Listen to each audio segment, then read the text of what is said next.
terlalu laju cikgu cakap sampai tersasul ya. Okey, bertemu kembali kita bersama saya, Cikgu Zekri. Salam sejahtera ya kepada semua. Pada kali ini cikgu akan sentuh berkenaan dengan subtopik 8.3 iaitu penubuhan Majlis Perundangan Persekutuan atau lebih dikenali sebagai MPP. Okey, tanpa kita melengahkan masa, mari kita teruskan pembelajaran kita. Okey. Okey. Kata kunci utama pada subtopik ini ialah MPP.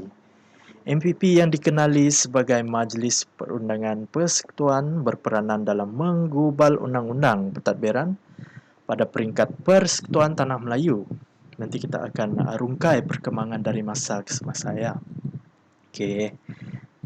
Jika kita lihat balik pada pilihan raya Majlis Perundangan Persekutuan 1955, negara kita mengalami perubahan yang drastik dalam sejarah demokrasi kita.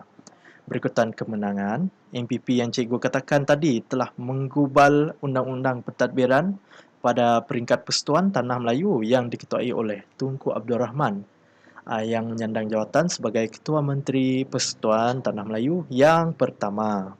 Okey. Mula-mula sekali kita lihat perkembangan dari Majlis Persekutuan, maafkan cikgu, Majlis Perundangan Persekutuan 1948. Okey. MPP pada tahun tersebut terdiri daripada Wakil Peringkat Pentadbiran Pusat, Majlis Negeri, Anggota Kerajaan Pusat dan ahli tidak rasmi.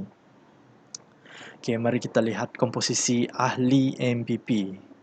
Okey, 52 orang anggota merupakan ahli tidak rasmi yang dilantik dalam kalangan masyarakat tertentu. Seterusnya, 3 orang ex officio yang terdiri daripada Ketua Setiausaha Kerajaan, Setiausaha Kewangan dan Peguam Besar Persekutuan. 9 orang residen pula merupakan barisan daripada residen British yang mewakili 9 buah majlis negeri. 9 negeri tersebut terdiri daripada Kedah, Perlis, Kelantan, Terengganu, Selangor, Perak, Pahang, Negeri Sembilan dan Johor. Harap kamu semua ingat 9 negeri itu. Kemudian 2 orang wakil negeri-negeri selat iaitu Pulau Pinang dan Melaka dan 11 orang ahli rasmi dalam kalangan pegawai pentadbiran kerajaan. Jadi jumlah untuk komposisi ahli MPP ini adalah 77 orang. Okey, sekarang kita lihat pada MPP 1955. Terdapat perubahan secara berperingkat berlaku selepas pilihan raya MPP 1955. Untuk komposisi ahli MPP pada kali ini ialah 52 orang ahli yang dipilih melalui pilihan raya. Di sini seperti yang kita tahu, Parti Perikatan telah memenangi kerusi berjumlah 51 daripada 52 kerusi yang dipertandingkan. Okey, seterusnya 35 orang ahli dilantikkan mewakili kumpulan yang berkepentingan seperti keusahawanan, perhubungan, perindustrian dan pertanian. Kemudian 11 orang menteri besar mewakili negeri dan 2 orang mewakili negeri-negeri selat iaitu Pulau Pinang dan Melaka. Jadi jumlah komposisi ahli pada kali ini ialah 100 orang. Okey. Di sini kita dapat lihat ada 4 aspek di mana kesan daripada penubuhan Majlis Perundangan Persekutuan. Kesan yang pertama, itu kerajaan diketuai oleh Tunku Abdul Rahman sebagai Ketua Menteri yang mana beliau akan mengambil tugas pentadbiran Tanah Melayu daripada Pesuruhjaya Tinggi British.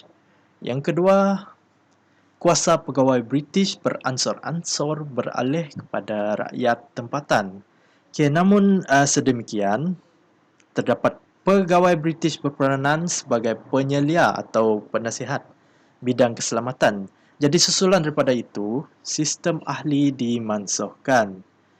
Yang ketiga, Proses pertukaran dilakukan secara berperingkat dan mengambil masa.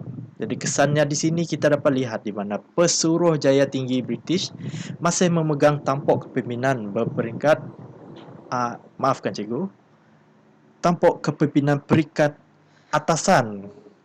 atasan yang menentukan hala tuju negara. Terlalu laju cikgu cakap sampai tersasul. Maafkan cikgu. Okey. Akhir sekali, keanggotaan MPP menunjukkan bahawa pentingnya amalan pentadbiran demokrasi. Jadi kejayaan kerajaan persekutuan yang telah dibentuk dan dipimpin oleh pemimpin tempatan.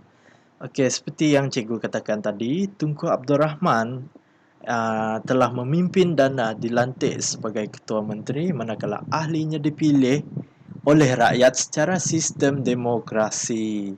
Jadi secara kesimpulannya melalui Majlis Perundangan Persekutuan, rakyat tempatan mula memainkan peranan yang penting dalam pentadbiran. Jadi maksudnya wakil-wakil rakyat yang dipilih melalui pilihan raya itu akan mentadbir negara kita. Okey, selain itu, MPP juga menunjukkan kompromi melalui perkongsian kuasa antara kaum yang ada demi mencapai kemerdekaan di negara kita. Okey, pada subtopik ini itu sahaja yang cikgu dapat kongsikan pada hari ini. Harap kamu semua dapat faham dan mengambil peluang ini untuk memahami subtopik ini ya. Okey, baik. Sekian, terima kasih.